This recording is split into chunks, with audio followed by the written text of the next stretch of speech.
Welcome. My name is Amy Klaus, and I'm the Marketing Manager for ASQ at Brookes Publishing. We're happy to be sharing information about using ASQ3 in a virtual environment. As we get started, I wanted to let you know that this is a recorded webinar. You're able to download the slide handouts and other resources that we'll be discussing in the webinar at the bit.ly on your screen. That's bit.ly/ASQ virtual. Information about attaining a certificate of attendance will be provided at the end of the webinar. This webinar will share information about how to continue screening children while providing virtual services during the current health crisis. I'm very happy to have Angela Rao, Virtual Parent Education Specialist and Master Trainer for Parents as Teachers National Center, and Elizabeth Twombly, ASQ author and trainer, with me for this webinar. Both Angela and Elizabeth will be sharing information learned from their extensive work with implementing screening with children and their families. This webinar is designed to provide useful information while early childhood professionals are virtually providing services because they're unable to meet with families in person right now. We know many of you listening are also using ASQ SE2 to conduct social emotional screening with families. ASQ SE2 is easier to administer virtually in an interview format, as the items focus more on behaviors rather than skills. Parents answer based on their experience with their child in recent weeks, as opposed to answering items that need to be tried or observed. However, the scoring and follow-up for ASQ SE2 may be more complicated in a virtual environment compared with ASQ3, and we'll be covering that topic in a future webinar. For the presentation, Angela will review lessons learned from the virtual child screening study that was conducted, and she'll also be recognizing the challenges and opportunities with implementing child screening during the health crisis. I'll be talking about options for accessing ASQ3 questionnaires and tools available to score and document results and follow-up during this crisis. And Liz later will be talking about the consideration and resources that are available for remote delivery of ASQ screening to families during the health crisis. I'm happy to turn it over now to Angela, who will be sharing information about some important work on virtual screening that the Parents as Teachers National Center has conducted. Thank you, Amy. I am honored that you invited me to share learnings regarding virtual service delivery of the ASQ3 screening tool. We are in an unusual time for programs and professionals who provide parents the opportunity to use the ASQ3 screening and process the results of the screening. Some challenges are being presented to us in delivering screening right now, and they might be that you cannot visit families on ground or be physically present with a family. So giving a parent a paper copy of an ASQ questionnaire either takes extra effort or is next to impossible. Likely, reaching families through interactive video conferencing, phone calls, or texting is your only choice. Some families have poor internet and may have limited access. Some families have limited phone data plans, or they may have device limitations. So reaching families takes planning and effort. It's taking flexibility, creativity, and you and the family need a variety of options to make it work for a particular family situation. Screening is a vital service for families in the best of times. When stress and worry is in all corners of the day, having access to a child's screening can give parents timely information about the progress of their child's development and support them with making informed parenting choices. This webinar will offer options to you to provide the ASQ screening to those families who have a video-enabled device or telephone. In 2015, a partnership formed between Parents as Teachers National Center and Dr. Dorian Traub from the USC Suzanne Dvorak Peck School of Social Work and Telehealth Clinic to investigate virtual service delivery. This initiated a 3-year virtual home visiting demonstration study. It operated within the Parents as Teachers at USC Telehealth affiliate, where Parents as Teachers staff and Dr. Traub amassed learnings focused on the implementation of home visits, screenings, assessments, groups, and resourcing within a telehealth clinic. If you're interested to see an example of a virtual home visit that was conducted in the affiliate, feel free to access the link that will be provided at the end of this webinar. Initially, we found that completing screening and assessment during virtual home visits was time-consuming and sometimes difficult to manage if a family's concerns took precedence. So we decided to take a closer look at the professional skills and methods to optimize a screening experience for the professional and the family. In 2018 and 2019, our virtual home visiting work received an Innovation Award from Gary Community Investments and OpenIDO to spur our focus on virtual child screening. We initiated a literature review to identify professional skills. We gathered a panel of experts to develop an inventory of professional behaviors and skills needed to facilitate screenings. We recorded videos of professionals conducting screenings virtually. We collected surveys of professionals' reflection on the virtual process. And most importantly, we interviewed 31 parents who received a prior screening. Our learnings for the demonstration study and the evolution of learnings are being disseminated through the COVID-19 Home Visiting Rapid Response Project activities. Partnering organizations and content experts are coming together to provide resources and webinars.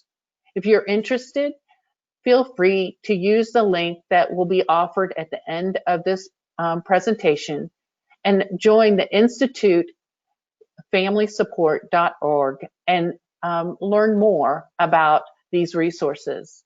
We want to extend a special thank you to Heising Simons Foundation for their generous gift so that we can share these learnings. Now I'd like to share some of the high-level results relevant to virtual screening. We learned that ASQ can be easily and effectively completed by parents in the context of virtual service delivery. In fact, using remote methods can empower parents and may reduce the chance that the parents rely on a professional to answer questions about their child's development. Or it prevents or holds back the professional conducting the screening with the child. Internship interviews and screening observations revealed that in order to initiate a parent's motivation to complete a screening, parents need clarity about the purpose of the screening and the value of the screening results to the parent. In a virtual environment, your introduction to the value of the screening, explaining the information the tool will gather, and providing information about the screening process are all vital for family engagement. Parents want to know the what, why, and how. When the Parents as Teachers National Center interviewed parents about their experience using the ASQ screening tool, parents reported that they want professionals to clearly explain the questionnaire and explain the importance and what to expect. The screening experience is more than a moment of screening or one visit during which the screening itself occurs. The whole experience ideally occurs over the course of several visits or interactions.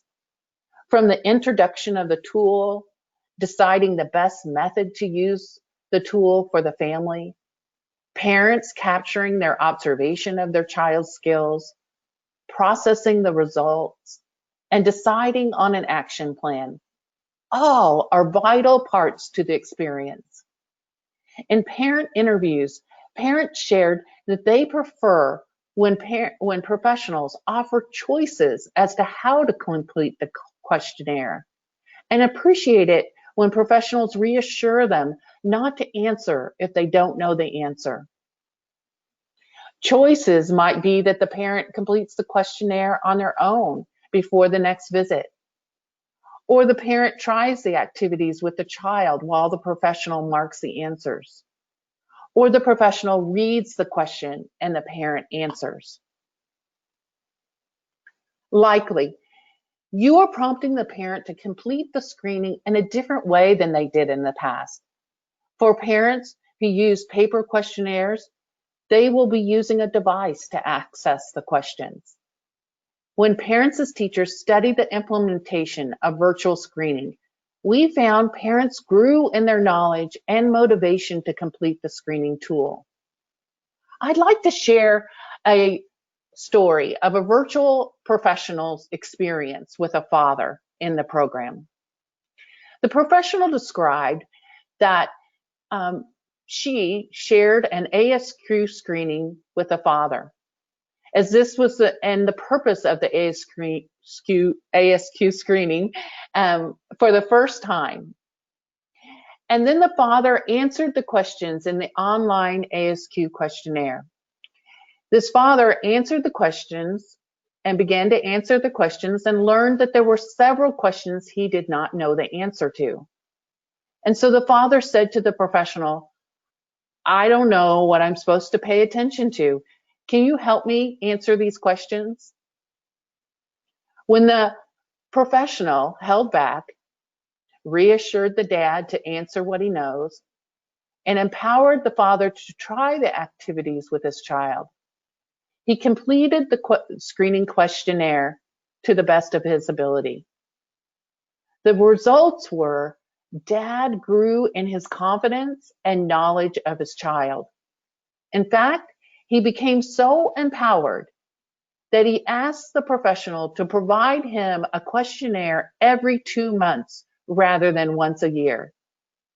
This was not an unusual experience. Many parents and the parents as teachers at USC Telehealth affiliate shifted in this engagement and requested more frequent use of the tool. This shift can provide unexpected opportunities for new interactions, where parents take the lead as the experts of their own lives and their child's lives, because they know their child best. Where parents use a screening tool to grow in their awareness of what they know and what they want to know. Where professionals come to a better understanding of the parent's perspective. Through conversations, the professional learns how the parent perceives screening and how they imagine it will inform their parenting actions. Adults are more likely to take action when they have just the right amount of information and know the steps to take and believe they can do it. There are unexpected opportunities for growing self-awareness, revealing strengths, and surfacing motivation by using virtual service delivery. We're going to be using some terms in this webinar like virtual environment. And a virtual environment is where technology mediates interaction between people. And an IVC, or interactive video conferencing, this is like two-way, real-time communication between a professional, a parent, or family members and child. These interactions occur using a computer, a tablet, a smartphone, through a video conferencing device such as Zoom, Adobe Connect, Skype, Google Duo, FaceTime. Telecommunication is the use of a telephone and text to communicate between two people or a family.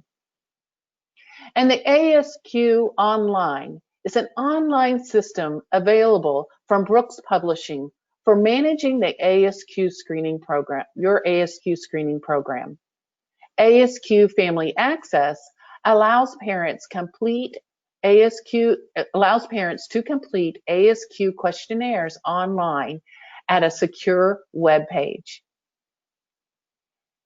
Amy, can you tell us more about the delivery options of the ASQ questionnaire? Of course.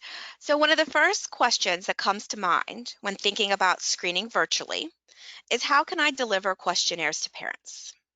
Many programs are used to giving physical copies of questionnaires, which is very difficult right now. So next I'll talk about two options for sharing questionnaires with parents. The first option for sharing questionnaires is using ASQ Online. This will work with parents who have access to the internet through a computer, a tablet, or a phone. ASQ Online is a subscription-based system for managing ASQ screening. It includes features for automated scoring, tracking follow-up, and reporting. But the feature that's most helpful right now during this health crisis is ASQ Family Access, which allows programs to share questionnaires with families using a secure web page that can be customized by the program. A professional can email a link to the parent, and the parent can view, print, and complete the questionnaire using their computer, tablet, or mobile phone. Many programs across the country are currently using ASQ Online and Family Access. If you're interested but not currently using the system, you can learn more or attend a free demo at the links that are provided on your screen right now. Now I'll talk about how Family Access can be used to facilitate screening with interactive video conferencing. So, of course, screening should still be explained in advance and planned with the parent when you're doing it this way, and Liz will talk more about that in the next section. But one option for using Family Access is when the parent can fill out the questionnaire online in advance. The professional then would receive the scored questionnaire through ASQ Online, and during the IVC, the professional can screen share and review the questionnaire answers and results with the parent. In another option, both the parent and the professional can look at the ASQ3 questionnaire together using ASQ Online. They can do that using screen share, or they each can look at the questionnaire on their own devices. The parent and professional can read the questions out loud together. The parent could then try the activity with the child while the professional watches, and then the parent would give the answer to each item. The professional can record the answers inside their ASQ Online account. These scenarios replicate the work that Parents as Teachers National Center did with their virtual screening project. Now I'll talk about another option to deliver questionnaires to parents. Some parents don't have access to the internet, and some programs can't start using ASQ Online and Family Access right now. And there may even be some professionals who don't have access to their ASQ3 questionnaires while they're working from home. So because the questionnaires can't be emailed, Brookes Publishing is making a special release of ASQ3 questionnaires in JPEG format available. This alternate format will be available for use through September 1st, 2020. So a professional that's working with a family can text these images to the parent.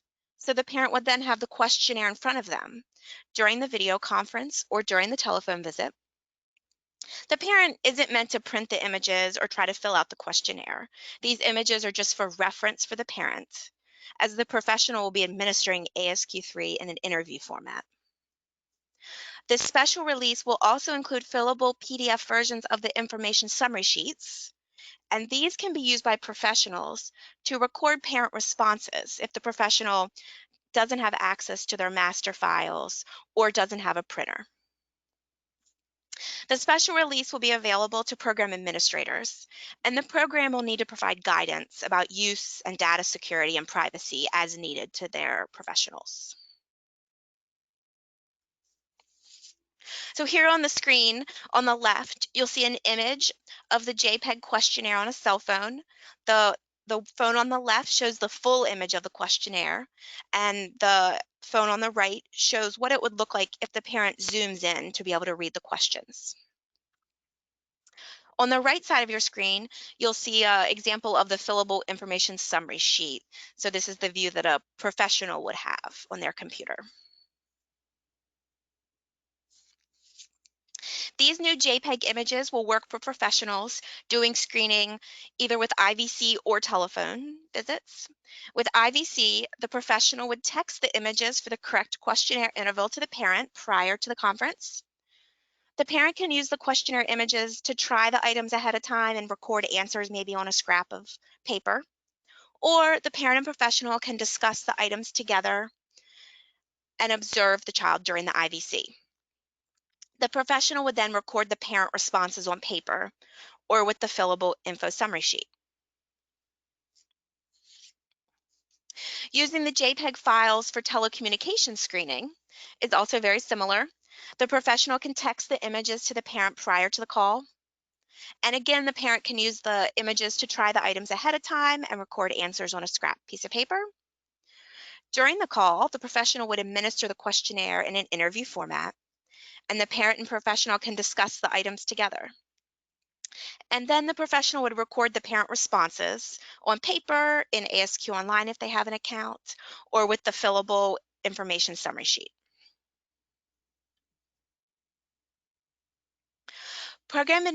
This special release of image files and fillable information summary sheets are available through Brookes Publishing. Program administrators can apply for access to the files for their entire program. There'll be a form to submit on the ASQ website along with an agreement to sign. And as I mentioned, this alternate format will be authorized for use through the end of the summer. More information and instructions are available at the URL on our screen. That's our virtual administration landing page. So you can get there by bit.ly/ASQ virtual. And now I'd like to turn it over to Liz Twombly, who'll be talking about how to support and engage parents with screening while in a virtual environment. Thanks, Amy. Okay, so most of you are accustomed to using the ASQ3 already, so you have a good foundation to do this work. The ASQ3 is, as you know, designed for parents to share their knowledge of their child. So because of that, it's very well suited to be used during this health crises. Using a parent-completed tool obviously actively encourages the family's involvement. It also validates concerns that they may be having. It really allows you to convey the value of their expertise. It can help educate parents about development and what is developmentally appropriate expectations, which might be very important right now as parents are spending a lot of time at home with their young children and maybe be getting frustrated with them, but knowing where their child's at is very helpful. And it will also really helps facilitate those conversations between parents and providers about their child's development and concerns they might be having.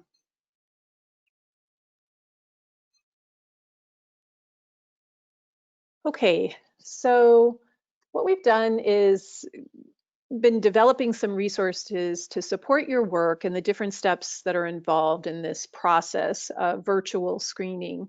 So as you know, screening is a process. It's not just the completion of it. All these steps are important, and I'm sure they look familiar to you, but there are some additional considerations to supporting parents in virtual environments.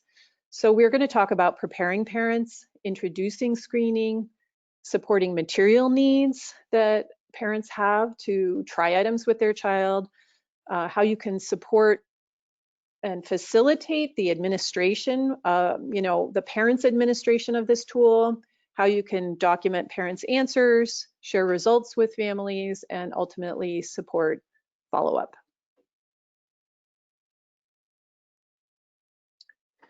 Okay, so this just shows the guidelines for providers working together with parents. So the next several slides that I'm going to go through parallel this provider document, which will be available at the virtual screening landing page that Amy referenced earlier. So it's just a resource that will parallel the next few slides that I'll be talking about.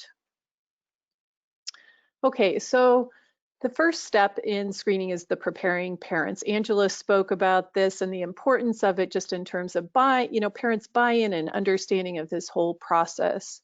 So 1 to 2 weeks before the target screening date, so that's really the date that you're hoping to complete this screening, and you may want to aim for, if you're doing a 16-month screening, to have that target screening date be right at 16 months, so you have a little wiggle room in terms of the parents preparing for screening, as well as if it doesn't get done on that day, you still have 3 or 4 more weeks to finalize before you're outside of that screening questionnaire. What you're going to want to do is send the parents what they need. So 1 to 2 weeks before, you're going to send a parent guide, which is a resource we've developed, and I'll talk about it more on the next slide. The ASQ3 materials list, which will give you material ideas for that child's age, exactly what the parent will need. You're going to send the correct ASQ3 questionnaire, because it is important for the parent to see those illustrations and those different diagrams to really accurately be able to answer the questions. As Amy talked about, you have these old options as well as new options. You can mail the paper ASQ, you can email the family access URL along with instructions for how they can download or print the questionnaire, or now you can text the JPEG images. So that's a great new option. Okay, so in terms of introducing screening and the ASQ3, so after they've received these materials in a few days before the target screening date, you're going to want to go through these together with the parents. So the parent guide kind of steps you through what it is you want to talk through with the parent. It's that, what is screening? Why is it important? What are the benefits? Why do I want to do this with my child? Looking through the ASQ3, maybe making sure they have access and understand the task that what they will be doing with this tool. And there's also some important points that includes a few details that are specific to virtual screening environments so it prompts parents to talk to your provider about materials you need, talk to your provider about any concerns or questions you have before getting started, and that, start looking for these things now. Take a few days to finish the ASQ. It's fine to practice and try these activities. It will be fun. It also provides detailed information on how to complete the ASQ. In addition, it's important as a provider to make sure you check in with the parents about what type of support they would like to have from you. So let them know that you're going to be going through the ASQ3 together at the next visit, but that it would be great for them to start looking for trying some of these items over the next few days, and to ask the parents, how can I support you? What can I do to help facilitate this, to help make this easier for you to go through this process? And again, that's going to be very individual to the parents. And as Angela said, their research has really shown that that's important for an important consideration that parents really appreciate in terms of going through the ASQ and being able to administer it. Okay, at this same time as you're introducing, you also want to go through and support the materials needs. So again, there will be a resource on the ASQ virtual site that is all the materials needed by questionnaire interval. So if you look on the bottom right side of your screen there, that shows the 16-month questionnaire and very specifically which items, what the parent is going to need to try activities with their child. So review that together, and as needed or if needed, problem solve with the parent how to either make materials, there's ways to make some of the different materials from things that are common around the household, or sometimes you may also need to just adapt the items. in the end, there may still be items that, you just don't have the materials and you can't come up with an appropriate adaptation. In those cases, remember that you can omit items from the questionnaire, but the rule is you can omit only up to 2 items per area, and hopefully you don't need to omit any, but you could omit up to 2, and you absolutely have to adjust the score. So if you have never done this before, I encourage you to download the ASQ Age Calculator app. Amy will talk about it later. It both helps you choose the correct questionnaire for the child, but it also helps with those score adjustments if you do need to omit items. Okay, so here's just a couple examples. Here is an example of a material adaptation. The question is, does your child throw a small ball with a forward arm motion? Say the parent has no small balls in their home. One thing you want to think about is the area, so it's gross motor, and what the intent of that item is. So, we're really looking at the child's ability to coordinate their arm and hand movements, to release that ball, to get it in a forward, propel it forward.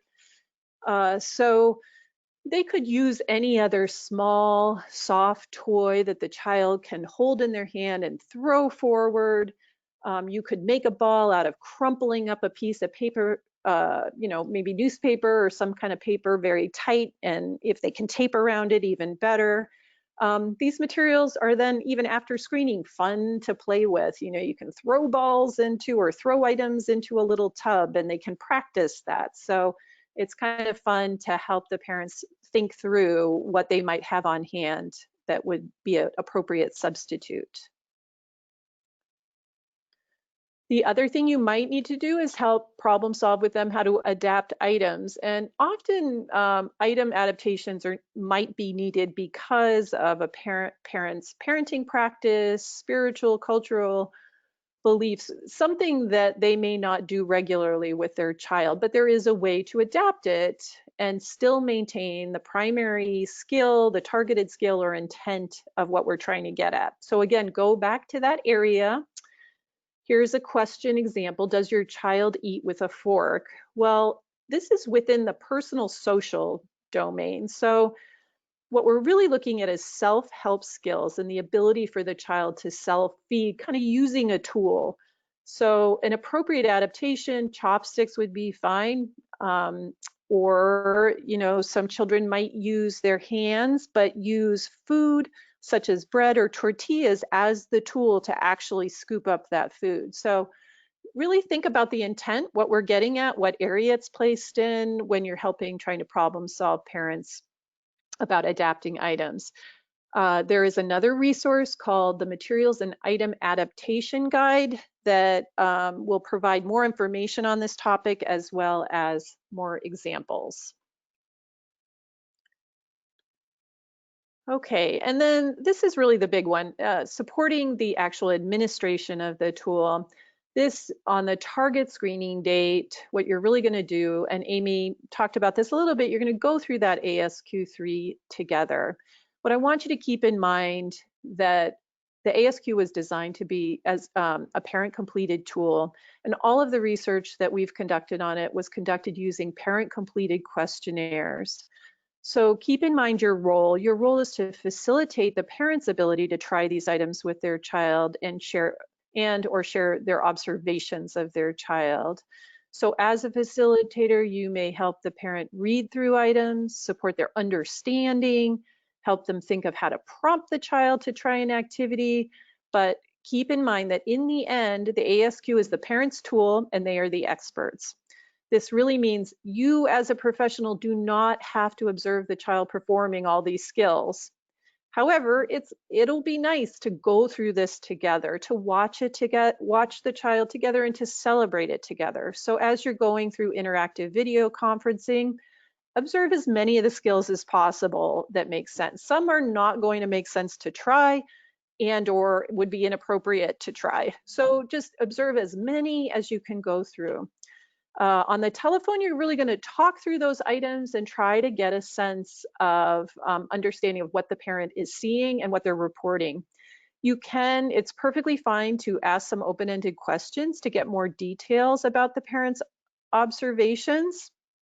You do need to be careful, though, that you're not giving the parent the impression that you do not trust their report. So be careful how you word those questions and keep it light. So you could say things like, that's great that you've seen or heard your child do this. Can you tell me a little bit more about what you saw or heard your child say? How did they show you that? What did they do? Oh, wow, that's great. Were they able to do this? What words are they using? Let's write them down so we keep kind of a track and a diary of the types of word approximations, sounds, or sentences your child is starting to use.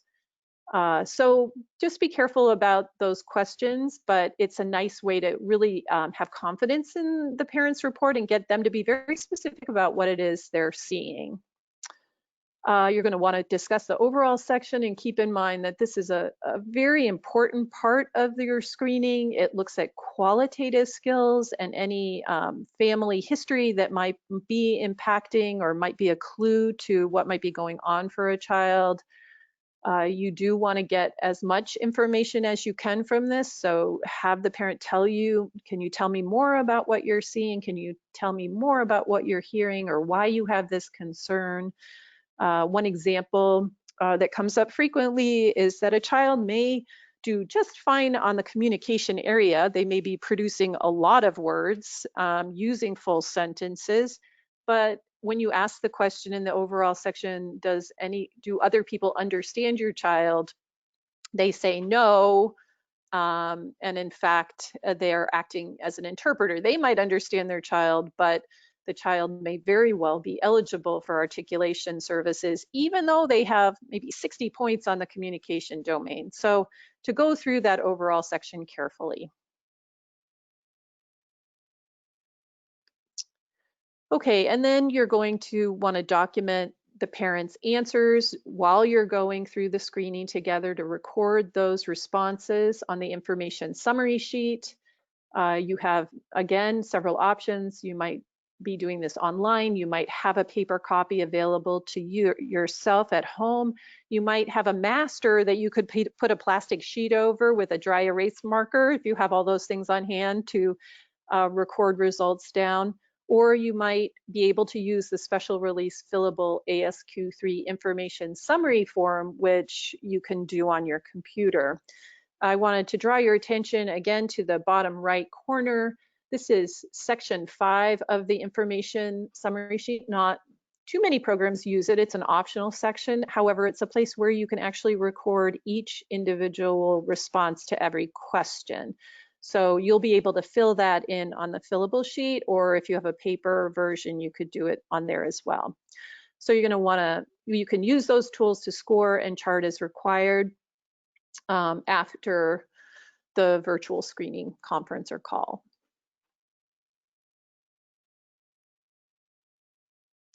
Okay, then you're going to share results. Again, try to do this in a timely way within 1 week of that target. Once you've kind of completed this screening, you're going to discuss the results with the parent. You're going to begin the meeting by celebrating the child and how well they're doing. Go through, make sure you got all your questionnaire items completed. And then what you want to do is review the results by area. And you may be doing this with a visual, that you can show the parent or not, which is fine. Either way is fine. You just want to make sure you go through each area and say, hey, and communicate, start with positives in communication, fine motor, gross motor. Those are all on schedule. Those are real strengths for your child. That's looking great. We have this monitoring area. Maybe in problem solving, I have some ideas of activities, fun things we can do that, or you can do at home to help support that area. Maybe in the personal social, that's below cutoff, or sometimes we are calling this referral area. This is an area where it would be great to get more information, and that's going, how appropriate referrals are right now is going to be really specific to your community. Is it safe? Is it available right now? But you can also reassure parents that, hey, we're meeting in and I can share suggestions, ideas of how to support this activity if we can't refer off to your healthcare provider or early intervention specialist at this point in time. You're also going to want to, again, discuss those concerns, make sure you're responding to those concerns in the overall section. Finally, supporting follow-up. Keep in mind that screening can be an amazing service, not just a mechanism for referring children, but really a service to families and children. If you really wrap it up here, that the parent's going to take the lead in deciding what to do and what follow-up is appropriate for their family at this point in time.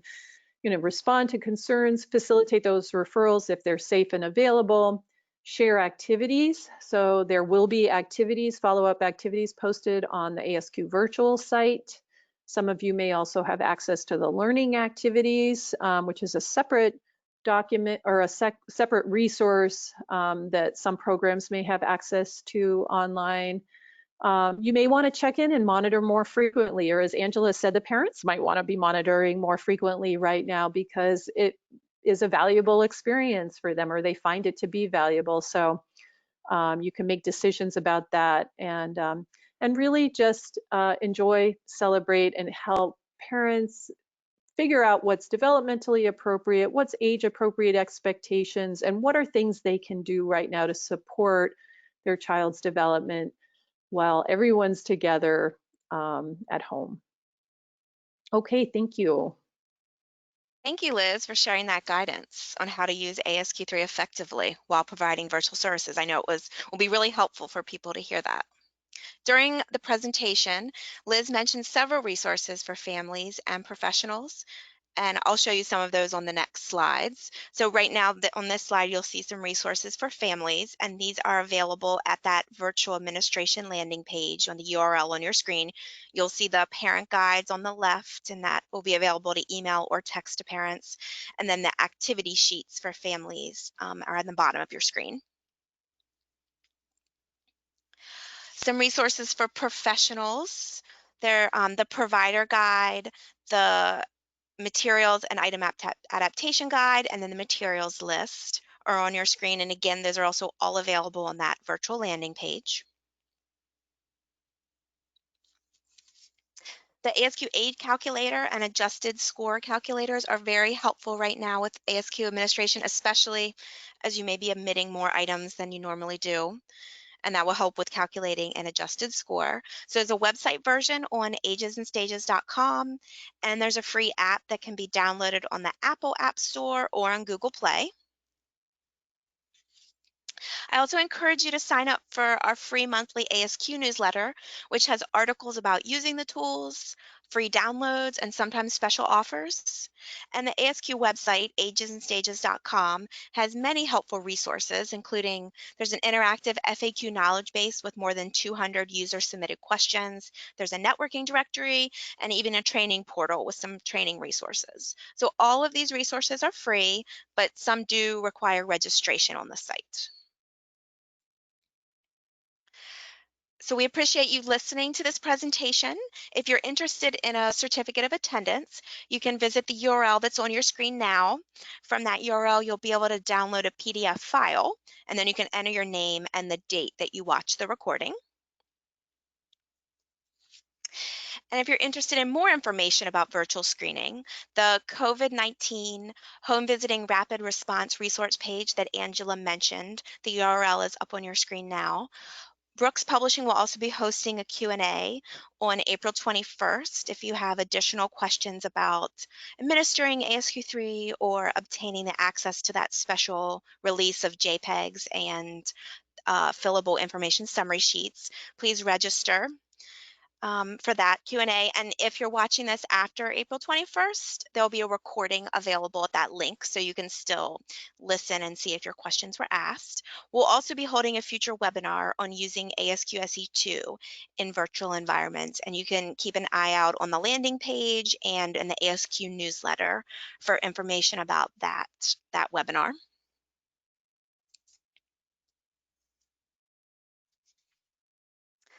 If you have any questions, feel free to reach out to me, Amy, at my email address, which is on your screen. And also you could reach out to the Parents as Teachers National Center at their email address on the screen. And we'd like to recognize the work of Parents as Teachers National Center and the Telehealth Clinic at USC. And we thank the Rapid Response Virtual Home Visiting Initiative for their support. Thank you very much for joining us, and we hope you have a really nice day.